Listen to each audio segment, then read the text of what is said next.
This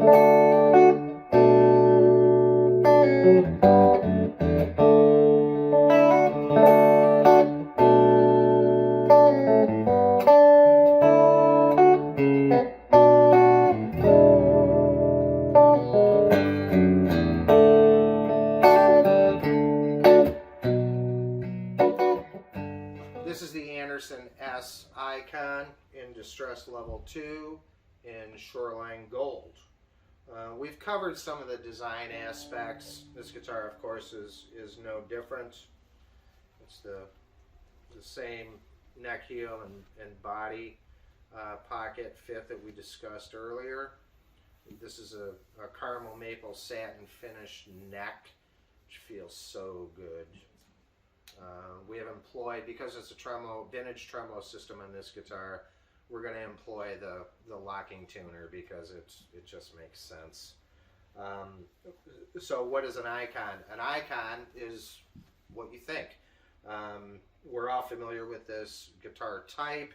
So this is in fact 3 knobs on the top and a top mount input jack, as opposed to S Classic from Tom Anderson, which scales the body down ever so slightly, employs a 2-knob configuration and a side input jack.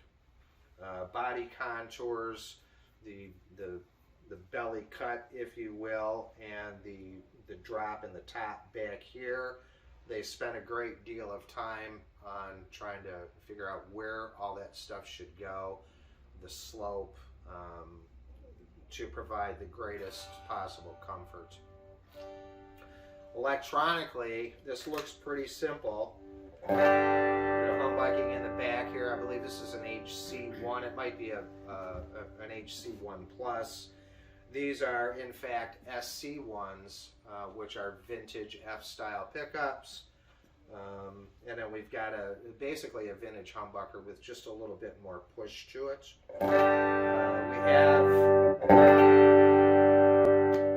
push for a coil tap on this guitar.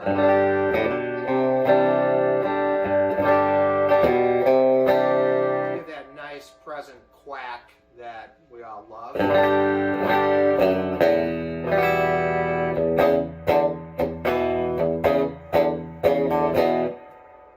Or we can put that back, which will yield strong, driven tones.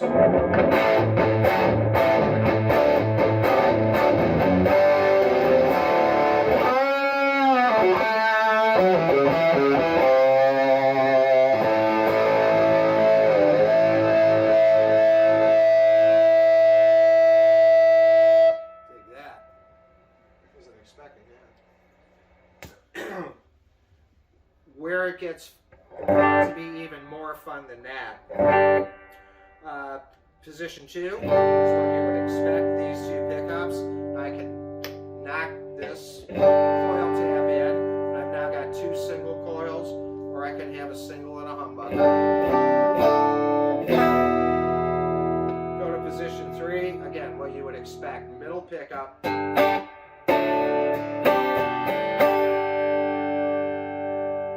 I can pop this control here, which now gives me my neck pickup and my bridge pickup, one of my favorite combinations to be certain. Right now, humbucking, single coil in a neck, or single coil in a back and single coil in a front.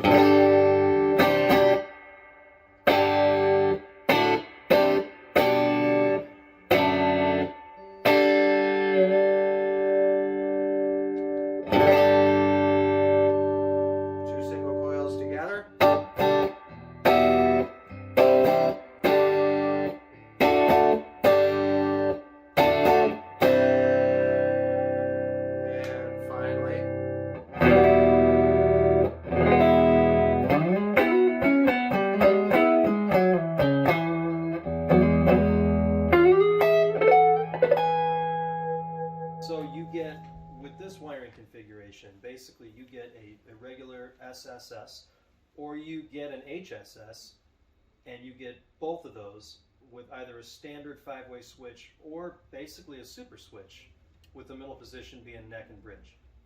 Correct. So position 1, easy, humbucking, right? Good, you know, for this, good for...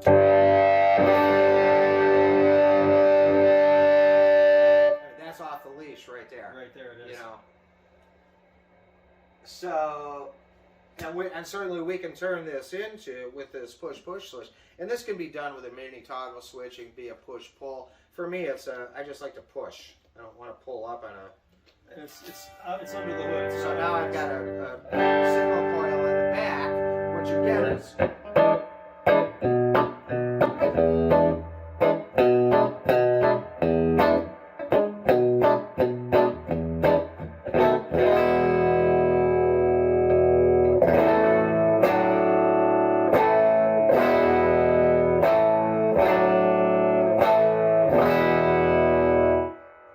ton of versatility just from the one pickup alone.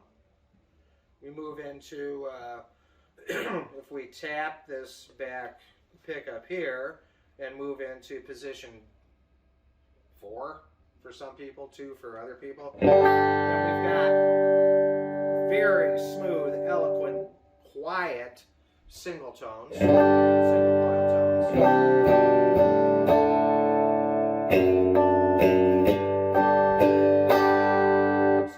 T-type attitude and a little smoother S-type attitude at the same time.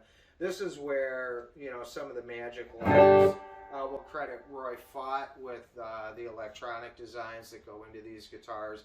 Very crafty devil, this guy, and certainly my partner in crime at Anderson Guitar Works. Hats off. So in the middle position, we have our typical middle pickup.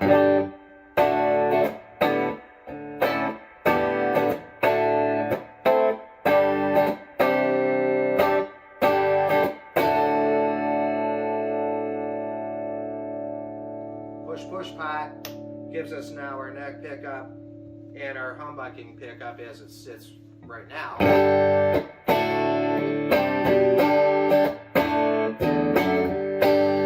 again, I can turn this into a single coil.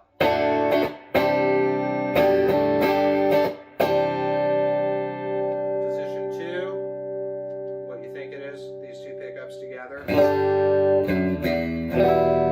Much smoother. And finally the neck pickup.